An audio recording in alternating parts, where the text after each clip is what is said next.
Hello and welcome. It's 10 a.m. on Wednesday, the 8th of October. You're tuned in to our mid-morning newscast here on ARIRANG TV. It's great to have you with us. I'm Mark Broome. Let's take a look at what's making the headlines. The International Monetary Fund slightly lowers its outlook for global economic growth this year and the next, but it maintains Korea's outlook for this year at 3.7%. On the first day of a nearly 3-week-long parliamentary audit, South Korea's defense chief says he has no major issues with the potential deployment of a US missile defense system to the Korean peninsula.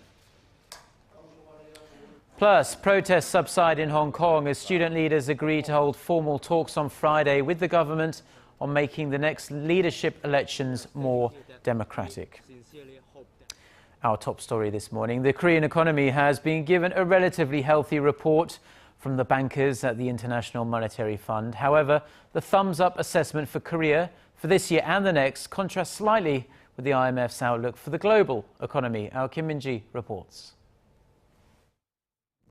The International Monetary Fund has slightly lowered its outlook for the global economy for this year and the next, but has maintained Korea's growth forecast for this year. The IMF says it expects Asia's fourth-largest economy to expand 3.7% in 2014 on the back of increased exports and investments. The figure is unchanged from its previous forecast in April and is in line with the Korean government's projection. The fund raised its growth outlook by 0.2 percentage points to 4% for 2015. The IMF downwardly revised its global economic growth forecast to 3.3% for this year, reflecting the slowdown in the Eurozone and a less optimistic outlook for several emerging economies. This is 0.1 percentage points down from its earlier forecast in July. However, the IMF does expect the global economy to pick up steam next year to expand 3.8%. It left the growth projection unchanged at 1.8% for advanced economies for this year, but downgraded the forecast for next year to 2.3%. The IMF lowered the forecast for emerging economies to 4.4% this year and 5% for next year. The IMF said that while the world economy is showing signs of recovery, growth may fall short of expectations as downside risks, including geopolitical tensions and risks of an extended period of low inflation, have increased. Kim Min-ji, Arirang News. North Korea has once again stressed it is ready and open for talks with the international community on its human rights situation. The comments were made by North Korean representatives for the UN, who held a special session regarding its human rights issues at the UN headquarters on Tuesday, local time. They said that Pyongyang would cooperate with the international community over its rights issues and talk with any country that wants sincere dialogue. And for the first time, the North admitted to having labor camps, calling them detention centers, where people improve their mentality and look back upon their wrongdoings. North Korea also expressed opposition against a UN resolution on the issue of North Korea's human rights, saying that would be confrontation. South Korea's defense minister has expressed a positive view about the possibility of the United States deploying an advanced missile defense system right here on the Korean peninsula. Speaking at a parliamentary audit on Tuesday, Han Min-gu said such a system would be helpful to South Korea's security and defense in the face of ongoing nuclear and missile threats out of North Korea. Our Kim Hyun-bin reports. South Korean Defense Chief Han Min-gu has voiced positive support for the possible deployment of an American missile defense system in the country, stating it will enhance security in the region. At a parliamentary audit on Tuesday, Han said if the U.S.'s terminal high-altitude area defense or THAAD anti-ballistic missile system is deployed, it could help counter Pyongyang's nuclear and missile threats. The U.S. has recently been conducting site surveys of its military bases on the peninsula, and just last week, the Pentagon confirmed that it is in fact considering installing its THAAD system in South Korea. But Korean lawmakers have pointed out that such a move could antagonize not only North Korea, but also China and Russia, which believe the system could target them. The U.S. has wanted South Korea to join its missile defense program for years, but South Korea has been hesitant in taking up the offer. Seoul is currently developing its own low-altitude missile defense system called the Korea Air and Missile Defense, also known as KAMD, which is more suitable to defend South Korea's terrain and situation. The KAMD is scheduled to be implemented by 2020. Kim Hyun-bin, ARIRANG News. Now, an awful lot has been happening between the two Koreas over the last few days to try and hopefully improve inter-Korean relations. High-level talks have been agreed for some time in the next few weeks. No concrete date as yet, and many watchers expect North Korea to ask during these talks South Korea to lift sanctions that were placed on it after the sinking of a South Korean warship, the Cheonan, back in 2010. Our Hwang Sang-hee reports on the prospects for these upcoming talks. When officials from the North and South sit down for talks in the coming weeks, the easing of sanctions imposed by Seoul 4 years ago will be a top priority for North Korea. The sanctions, instituted in response to the North's sinking of a South Korean warship, ban nearly all inter-Korean economic activities except those within the Kaesong industrial complex. Seoul says Pyongyang must assume responsibility for its involvement in the 2010 incident. For the May 24th sanctions to be lifted, our stance is that North Korea must first take responsible steps that can be fully accepted by the South Korean public. Considering North Korea had been raking in $3 billion annually from cross-border trade before the sanctions, its losses amount to at least $15 billion. In that time, Pyongyang's dependence on China has increased, its trade with Beijing standing at around $6.5 billion last year. Addressing concerns that the sanctions are standing in the way of improving inter-Korean ties, President Park Geun-hye has shown some flexibility.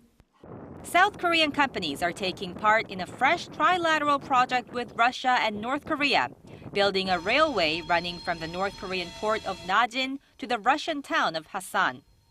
But before South Korea lifts any sanctions, it will also have to take into consideration the handful of international sanctions that have been slapped on Pyongyang over the years. Hwang Sang-hee, ARIRANG News.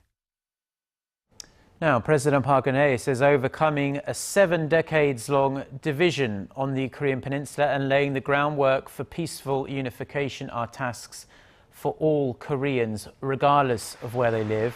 Marking an annual day to define Korean identity for some 7.2 million Koreans living abroad, President Park addressed her unification vision and asked overseas Koreans for their support of her policies. President Park also vowed to help Koreans at home and abroad coexist and develop together.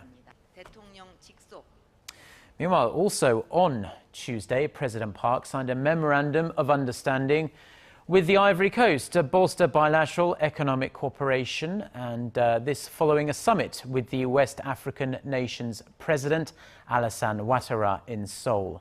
President Park asked for the Ivory Coast support for Korean firms to more actively take part in the region's infrastructure and construction projects. African diplomacy has been a very important part of President Park's foreign policy. The leaders of Uganda and Mozambique were the first two world leaders to visit Korea after President Park took office last year.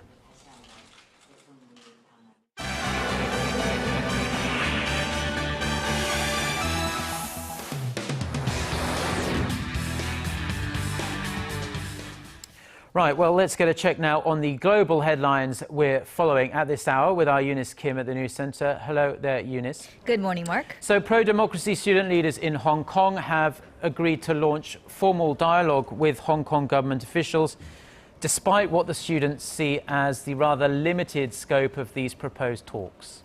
That's right, Mark. Those talks are set to begin in a couple days on Friday, and it will involve high-level officials, including the territory's chief secretary and the undersecretary for constitutional and mainland affairs.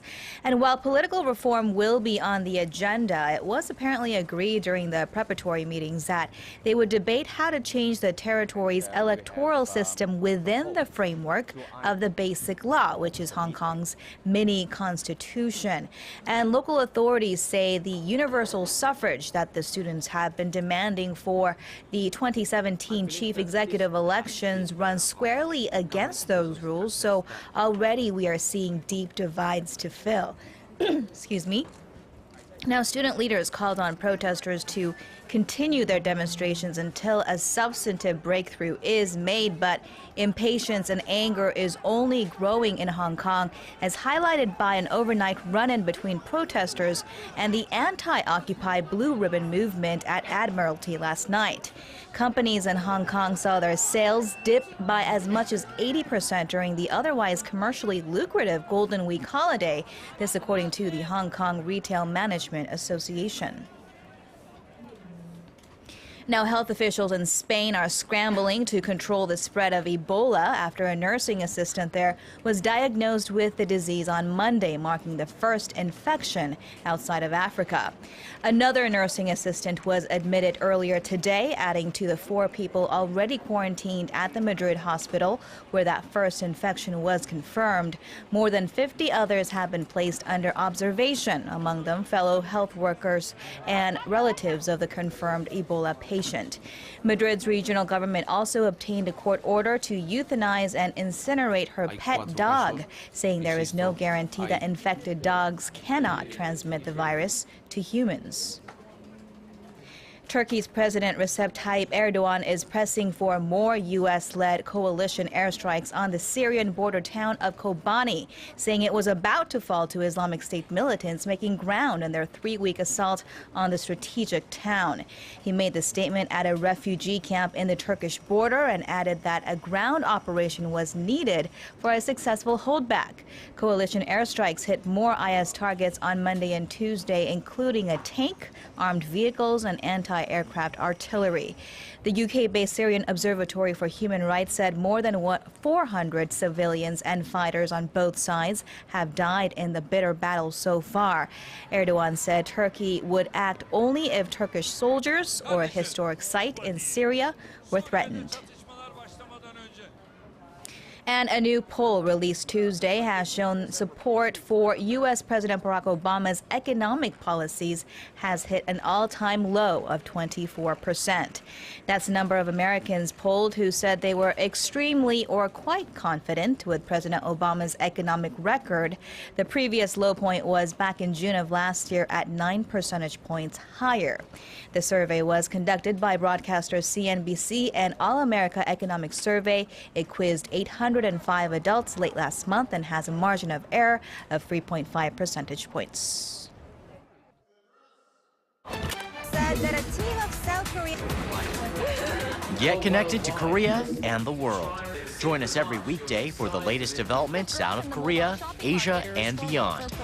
On air, on your mobile, and online, we lead the way every day. ARIRANG News. To try and resolve the crisis in Ukraine, the European Union also offers 15 billion. Now, this year's Nobel Prize for Physics has been awarded to 3 scientists credited with the invention of blue light-emitting diodes, commonly known as energy-efficient LED lights. Professors Isamu Akasaki and Hiroshi Amano of Japan and Shuji Nakamura of the US were named winners of the prestigious prize on Tuesday in Stockholm, and they went home together with the $1.2 million in prize money. The committee said the 3 researchers recognized that gallium nitride would lead to a blue color, and discovered a way to produce the light in an efficient way by adding in other materials. The winner of this year's Nobel Peace Prize will be announced on Friday. Now, in its ongoing case against Microsoft, Samsung Electronics has filed for an international arbitration with a court based in Hong Kong. Samsung says it's seeking the settlement at the International Court of Arbitration without elaborating further on the reason behind it. Microsoft wants to try and settle this dispute in New York. The move came as Microsoft filed a suit in August to resolve its disagreement with Samsung over a 2011 royalty agreement, claiming the Korean firm unilaterally decided not to abide by the contract. Samsung failed to pay the US company interest of nearly $7 million for the delay of payment in 2013. Samsung stated that Microsoft's acquisition of the Finnish firm Nokia breached their cross-licensing agreement. Now, a team of engineers in Mexico have developed a high-tech jacket that can track your health and fitness, paving the way for the next generation of smart wearables. Designed for joggers, the new jacket, called Podium, measures your heart rate, body temperature and distance traveled. Created at the National Autonomous University of Mexico, the smart clothing is packed with sensors, as you can see there, and can even be recharged using embedded solar panels. Now, the first batch of these jackets have already been made, and the team plans to start filing orders by early next year. We don't know the price quite as yet, though. The global smart wearables industry, is expected to reach $53 billion by the year 2019.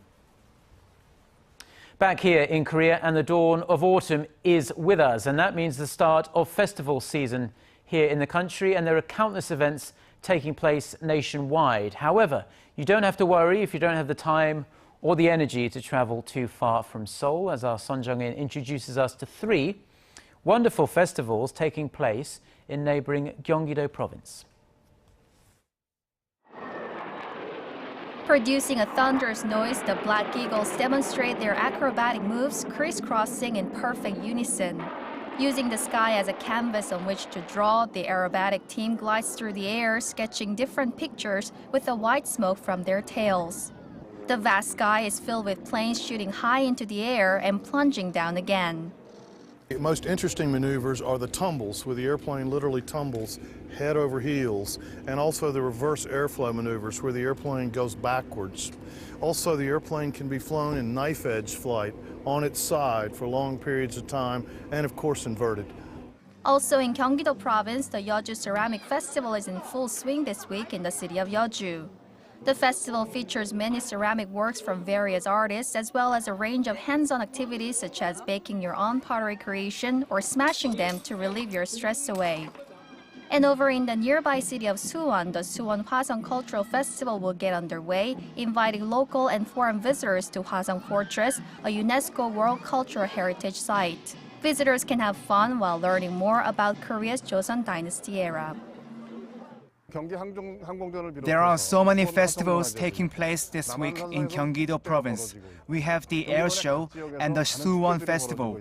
I hope people take some time to enjoy this splendid weather with their family and friends. Son Jung-in, Arirang News.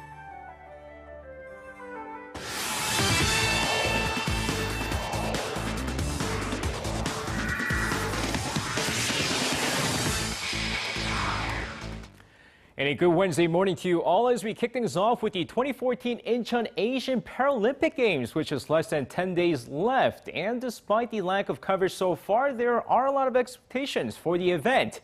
With the Incheon Asian Paralympic Games taking place from the 18th to the 24th, the event will include 41 nations and more than 6,000 athletes and delegation, the most in event history. And of course, making the event even more special is the fact that North Korea will send their athletes for the first time, as 9 athletes will compete in 4 Paralympic events.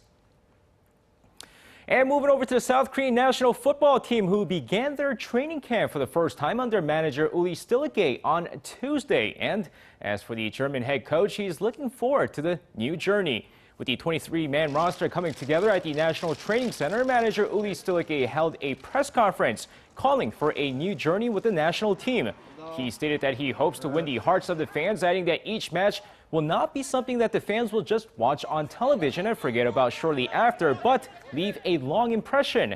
With the Asian Cup right around the corner, the 60-year-old manager looks to get a good jump start by winning the October friendlies against Paraguay and Costa Rica. And now over to Game 3 of the National League Division Series between the LA Dodgers and the St. Louis Cardinals, as Ri Hyun-jin took the mound, hoping to give the Dodgers a 2-1 series lead. But while the South Korean lefty threw another gem against the St. Louis Cardinals, throwing 6 innings, giving up just 1 run on a solo shot to Matt Carpenter in the 3rd inning, the Dodgers bullpen collapses once again as soon as Ryu is taken out of the game. Scott Albert, who came into relief in the 7th inning of the game, gives up a 2-run shot to Colton Wong as the Cardinals take Game 3, 3-1, taking a 2-1 series lead. Meanwhile, Clayton Kershaw is set to start in a must-win Game 4 on a 3-day rest. And now finishing things off with some Tuesday night KBO action, the Nexen Heroes win one over the Kia Tigers 6-3, with the Hanwha Eagles beating the Lotte Giants on a walk-off home run in the 9th inning 8-5, and the LG Twins rally back to beat the Samsung Lions 9-5. Meanwhile, let's take a look at the SK Wyverns try to close in on the 4th place spot as they took on the NC Dinos. Of course, going into the game here now, the NC Dinos, who went hitless on Monday against the LG Twins, go hitless for another 3 innings on Tuesday, until back-to-back singles give them the 1-0 lead thanks to Lee Ho-jun's RBI single to left center.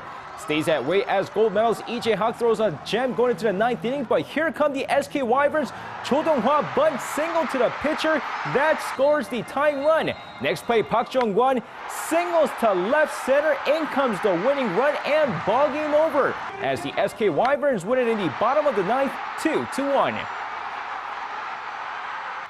And that's going to wrap it up for me. This has been SJ. Have a great rest of the day and see you guys again for your sports needs.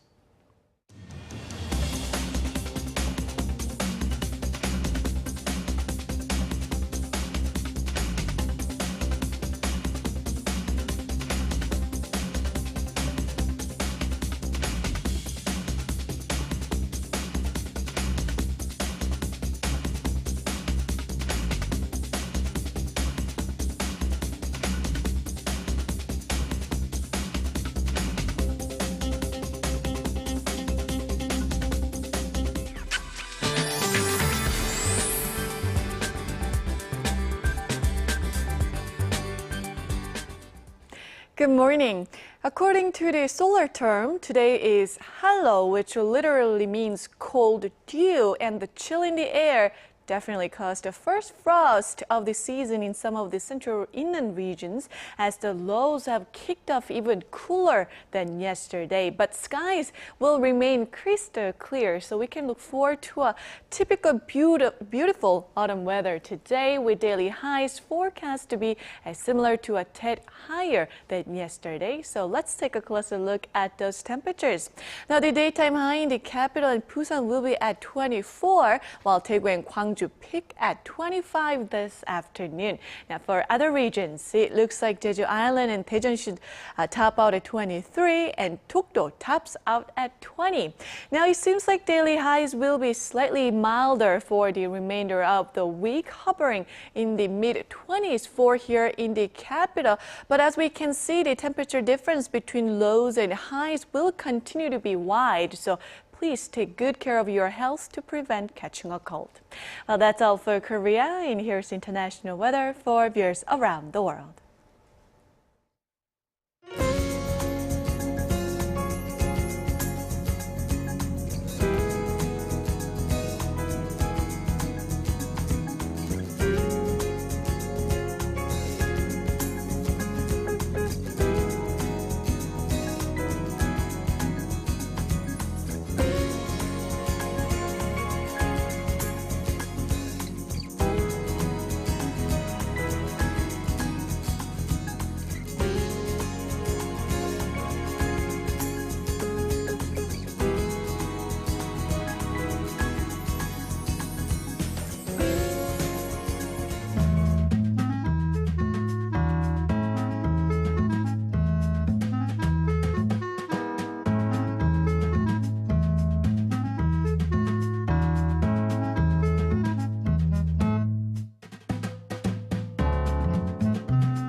Well, that's going to do it for us for now. Have a fabulous day, and thanks ever so much for watching. I'm Mark Broome, and I'll be back with Ojin Ju at noon Korea time. That's about 90 minutes for our next newscast.